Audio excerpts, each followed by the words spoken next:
very bought into the war. But in this case, the American public, for the most part, whether we're looking at polls or the president, whether we're looking at the polls of the war, POLLS, in general, we know that the American public, for the most part, is not for it.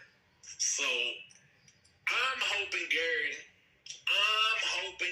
somehow, some way, that some rational, logical sense prevails in the White House, that the people that he speaks with, who are not, making $1 right now, as Daryl has, whether we're talking about, whether shorting or they're getting business deals wherever due to the war. Maybe some of these congressmen who don't have their hands, in those pockets, maybe some of these senators who don't have their hands in those pockets, maybe some of these other corporate leaders will say, you know what, Mr. President, it's time to back out. That's my hope. That's my faith.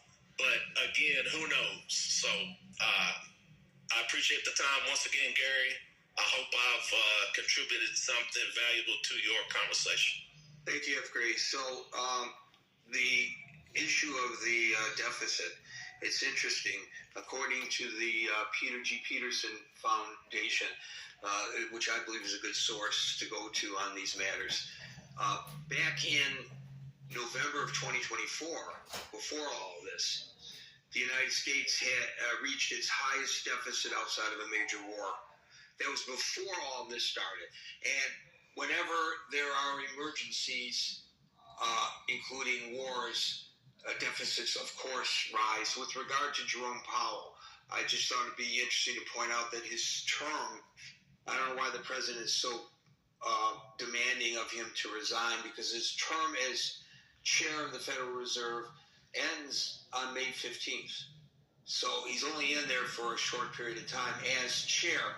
But I want to point out that he intends to remain as a member of the Board of Governors, and that term lasts until January 31st, 2028. So the influence he has, they're all just one vote. So if the president brings in a chair who is more amenable to his economic, he's going to be beholden to the president in a manner which the president would demand. Is that enough? It's not just the chair who makes these interest rate decisions, is my point. David, followed by William.